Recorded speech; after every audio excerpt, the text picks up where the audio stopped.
warahmatullahi wabarakatuh. Bismillahirrahmanirrahim. Alhamdulillahirabbil alamin. Allahumma shalli ala sayyidina Muhammadin wa ala alihi wa sahbihi ajma'in.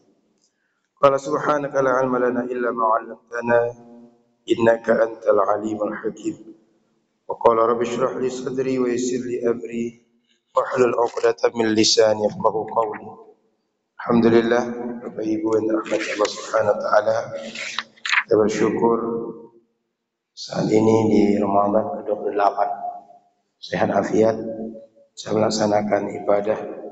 Insyaallah besok atau lusa kita mungkin sudah terakhir Ramadan.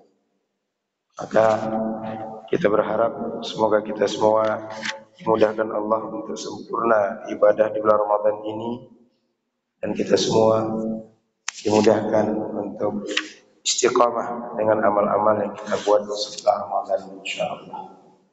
Salawat dan salam dari Rasulullah sallallahu alaihi wasallam. Semoga kita semua di akhirat dimuliakan berkumpul dengan Nabi Muhammad sallallahu alaihi wasallam. Amin ya rabbal alamin. Kita baca hadis Nabi sallallahu alaihi wasallam. Wa an Abi Ayyub al-Ansari radhiyallahu anhu أن رسول الله صلى الله عليه وسلم قال من صام رمضان ثم أتبعه ستا من شوال كان كصيام الدهر. Kata sahabat Nabi Abu Ayyub al-Ansari, Rasul bersabda, siapa saja orang berpuasa Ramadan sempurna selama Ramadan, kemudian dia ikuti atau dilanjutkan puasa 6 hari di bulan Syawal, orang ini sama dengan puasa atau seakan dia puasa 1 tahun penuh. Maka hadis ini mengajarkan pada kita agar saat Ramadan sempurnakanlah puasa kita. Jangan ada yang kurang. Berkaitan dengan ini, apakah kita di hari Jumat puasa atau tidak? Sebab di dalam perbedaan hari ini yang kita dapati bahwa ada kemungkinan perbedaan ulama apakah kita berhari raya di hari Jumat atau Sabtu. Bapak Ibu yang dirahmati Allah Subhanahu wa taala, kita tidak perlu masuk ke perdebatan ulama tentang Sabtu apa Jumat, metodenya ru'yah apa hilal. Yang paling mudah kita tunggu pengumuman pemerintah, lalu kita berhari raya berdasarkan pengumuman pemerintah. Bagi orang yang meyakini, yang mengikut, yang mengamalkan hari raya di hari Sabtu, maka bagi dia Jumat masih Ramadan. Itu maknanya dia wajib puasa. Tidak boleh tidak puasa. Dan tidak perlu termakan dengan ucapan, bukankah orang sudah berhari raya? Dan kalau hari raya haram hukumnya puasa. Tidak boleh puasa. Perlu dipahami, jika hari raya itu adalah keyakinan kita dan puasa di hari itu, puasa haram bagi kita. Tapi jika termasuk kita tidak meyakini bahwa hari itu adalah hari raya, berarti kita meyakini itu Ramadan, maka wajib kita puasa. Justru kalau tidak puasa berdosa. Kalau tidak puasa justru haram hukumnya. Maka Bapak Ibu rahmati Allah Subhanahu wa taala, terserah kita meyakini apakah Jumat sebagai hari raya Idul Fitri atau Sabtu. Tapi konsekuensinya bagi orang yang meyakini hari Jumat Idul Fitri, dia tak boleh puasa. Bagi orang yang meyakini Sabtu Idul Fitri, Jumat dia wajib puasa. Karena itu masih Ramadan. Poin pertama. Poin kedua, setelah nanti selesai puasa Ramadan, apakah kita 29 atau 30 hari? Kemudian kita Idul Fitri, Setelah itu dianjurkan segera puasa 6 hari di bulan Syawal. Lebih baik dimulai tanggal 2, lalu dilanjutkan setiap hari sampai 6 hari. Bagaimana jika dibuat terpisah harinya? Dibuat 1-2 hari pertama, lalu tidak lagi puasa, nanti lanjut lagi hari ke-4, ke-5. Intinya tidak berkesinambungan 6 hari sekaligus. Boleh juga, tidak ada masalah. Atau bagaimana jika dibuat bersamaan dengan hari puasa sunnah? Juga tidak ada masalah. Boleh dibuat. Tapi sebaiknya jika bisa kita buat setelah Idul Fitri langsung berkesinambungan, lebih afdal, lebih baik. Poin ketiga, bagi orang yang ada puasa hutang sehingga dia mesti qadha, jika memungkinkan dia qadha puasa terlebih dahulu lalu mengerjakan puasa sunnah 6 hari, jauh lebih baik. Artinya jika dia puasa sunnah dulu baru nanti puasa qadha, boleh. Puasa qadha dulu baru puasa sunnah 6 hari, boleh. Yang lebih baik selesaikan qadha baru kemudian puasa sunnah 6 hari. Bagaimana jika orang dia ingin qadha puasa di bulan Syawal? Ustaz, saya kalau puasa tiap hari atau ikuti puasa qadha tambah puasa 6 hari itu berat. Saya enggak kuat puasa sebanyak itu. Silakan qadha puasa di bulan Syawal, niatkan untuk qadha puasa, dan kalau kita laksanakan selama 6 hari, insyaallah sekaligus dapat pahala puasa sunnah di bulan Syawal. Tapi niatnya mesti melaksanakan puasa wajib, yaitu puasa qadha. Jadi jangan lupa niatnya puasa qadha. Makin sering kita puasa sebenarnya makin baik, makin beruntung. Sehingga Bapak Ibu rahmati Allah Subhanahu wa taala, tidak akan pernah rugi orang yang puasa sunnah banyak-banyak dia buat, semaksimal yang bisa dibuat setelah dia sempurnakan puasa wajib dia. Jadi tak ada ruginya. Kemudian Bapak Ibu rahmati Allah Subhanahu wa taala, poin berikutnya, ketika kita nanti Idul Fitri, jangan lupa tunaikan zakat fitrah. Dalam bahasa Nabi, zakat fitrah itu fungsinya 2. Tuhratul lis-shaimin wa tu'matul lil masakin. Kata Nabi, fungsi zakat fitrah itu untuk membersihkan pahala puasa orang-orang yang puasa. Mungkin di antara kita ketika puasa ada yang bicara tidak pantas, melihat yang tidak patut, melakukan berbagai hal yang tak sepatutnya, sehingga pahala puasa kita tak sempurna. Maka supaya sempurna ditutup dengan zakat fitrah. Yang kedua kata Nabi, ini menjadi makanan, menjadi kebutuhan dasar bagi orang miskin. Maka di hadis lain Nabi ingatkan, ughnuhum anis su'al. Jangan sampai orang susah, jangan sampai orang miskin ketika hari raya Idul Fitri, semua orang senang-senang, mereka minta-minta, keliling rumah ke rumah, ketok pintu orang, minta sedekah beras, minta sedekah uang, minta sedekah pakaian, lain-lain. Nabi ingin kalau umat ini bahagia, yang lain dibawa bahagia. Kalau umat ini susah, yang lain ikut merasakan susahnya. Karena kalau kata orang kampung kami, kababayak bayi bawan, kababuruk baham bawan. Maksudnya ketika ada kabar baik, semua orang dikasih tahu, semua orang diundang, sehingga bahagia kita juga menjadi kebahagiaan orang lain.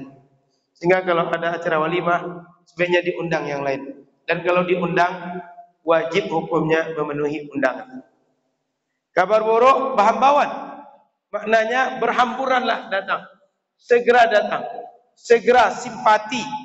Tunjukkan bahwa kita bersaudara, tunjukkan bahwa sedih orang sama menjadi sedih bagi kita. Maka kalau ada orang meninggal, ikutlah mengurus jenazahnya, ikut menggotong kerandanya, antarkanlah ke liang lahatnya, ikut kuburkan dia. Kalau ada keluarga yang susah, ikut mensupport kelanjutan ekonomi keluarga yang ditinggalkan. Begitu Islam mengajarkan.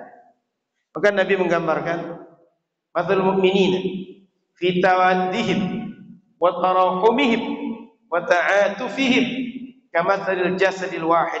Perumpamaan orang beriman kalau mereka berkasih sayang, bertepa selera, saling peduli dan simpati satu dengan yang lain, seperti badan kita ini. Kalau sakit satu organ, yang lain akan juga ikut merasakan susahnya. Tidak tidur, badan panas, meriang, demam, sama dirasakan oleh semua badan, padahal yang sakit satu organ badan. Maka masyarul muslimin yang dirahmati Allah, nikmat Allah ini Allah inginkan agar ketika kita diberi, berbagilah dengan yang lain. Berikan untuk orang-orang yang menjadi mustahiknya. Ambil bagian kita, berikan hak orang yang menjadi mustahiknya. Sehingga kalau kita tengok bahasa Al-Quran, kulu min thayyibati ma razaqnakum. Sebagian dari rezeki yang halal yang kami karuniakan kepada kalian, makanlah. Yang lain bagaimana? Wa anfiqu min thayyibati, dan infakkanlah sebagian dari rezeki halal yang kami berikan kepada kalian. Infak ini ada yang wajib, ada yang sunnah. Yang wajib apabila untuk keluarga kita sendiri namanya nafkah. Yang wajib jika untuk orang lain ada 8 asnafnya, namanya zakat. Dan yang sunnah ada manfaatnya singkat, ada yang manfaatnya panjang. Manfaat singkat namanya sedekah, dan manfaat panjang namanya wakaf. Sehingga Bapak Ibu rahmati Allah Subhanahu wa taala, pedoman Al-Qur'an, sebagian harta untuk kita makan, sebagian harta untuk kita infakkan. Bukan kita makan seluruhnya.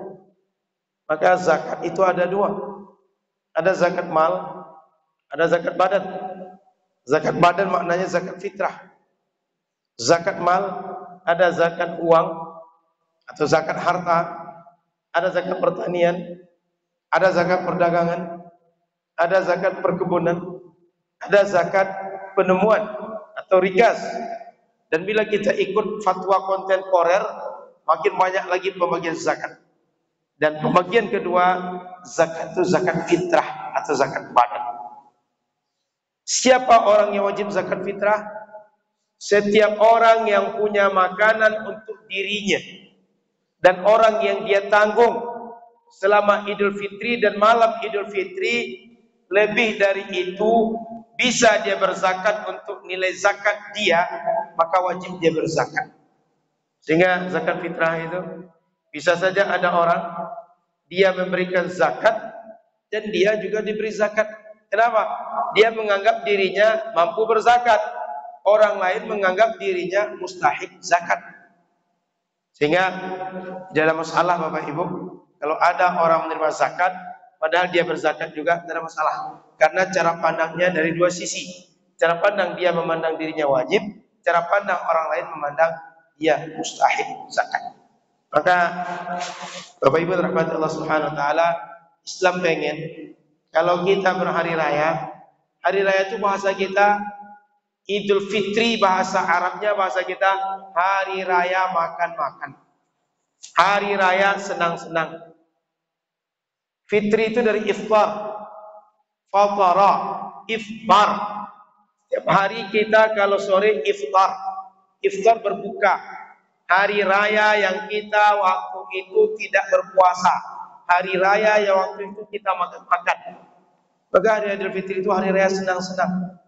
Sehingga jangan sampai banyak orang senang, tapi sebagian orang susah hanya bisa melihat, hanya bisa meneguk air ludah dan mengurut dada, tanda mereka tak bisa bahagia seperti orang lain. Tapi anggaplah orang beriman lainnya saudara kita. Seperti Al-Quran mengatakan, innamal mu'minuna ikhwah. Orang beriman itu saudara. Maka siapapun orang muslim, pandanglah dengan baik, pandanglah dengan wajah berseri-seri. Mau satu jamaah dengan kita atau tidak, mau satu guru, satu majelis dengan kita atau tidak, dia saudara. Satu masjid dengan kita atau tidak, satu daerah dengan kita atau tidak, saudara. La fadla baina Arabi wa Ajami. Tidak ada lebih orang Arab dibanding orang Ajam. Sehingga hari ini aneh kalau ada orang baru hijrah. Hari Sabtu taubat, Minggu mulai belajar, Senin sudah merasa jadi ustadz, hari Selasa sudah membid'ahkan imam-imam besar. Gimana menurut kamu Imam Nawawi? Imam Nawawi itu ulama hadis tapi akidahnya salah. Tapi akidahnya ada yang menyimpang. Itu aneh orang seperti itu. Apalagi menganggap saudara muslim yang lain kalau tidak orang kafir bid'ah. Ada di kitab Pekanbaru ini kelompok jamaah orang di luar dia cuma dua saja. Kalau tidak kafir bid'ah. Sehingga menjumpa dengan kita, nengok kita macam menjumpa dengan musuh. Sunnah Nabi tidak begitu. Sunnah Nabi ucapkan salam kepada orang kau kenal dan orang tidak engkau kenal. Itu lebih luas dibanding orang semanhaj atau tidak. Maka kalau ada orang merasa kami ini ahlu sunnah, kami ini mengamalkan sunnah Nabi, tapi bersalam saja kepada orang yang beda masjid yang kita tak bisa, sunnah dari mana? Berwajah ceria, semangat, bahagia, jumpa muslim yang lain gak bisa, itu aneh. Pengajian saja, jangan duduk di majlis ahli bid'ah. Ketika pengajian, kadang-kadang pura-pura sholat lama-lama, baca Quran lama-lama, merasa bahwa itu bukan ustaz sunnah. Itu aneh muslim yang begitu. Dapat sunnah Nabi yang mana? Dapat tafsir dari yang mana? Maka Bapak Ibu rahmati Allah Subhanahu wa taala, mesti berbenah kita memahami Islam ini. Islam ini enggak sempit. Wasi'at rahmati, kata Allah. Rahmatku itu luas. Bahkan sabaqat rahmati ala ghadabi. Rahmat Allah lebih dahulu menghampiri hamba dibanding murkanya. Sementara bila kita perlakukan orang dengan murka dulu baru rahmat, itu terbalik. Mestinya dada kita lapang untuk setiap orang. Selama dia muslim, saudara kita. Selama dia berkiblat yang sama dengan kita, saudara kita. Maka Bapak Ibu rahmati Allah Subhanahu wa taala, hiduplah berjamaah. Hiduplah dengan ahlu sunnah wal jamaah. Jangan terbawa dengan ahlul bid'ah. Karena ahlul bid'ah membuat hati keras.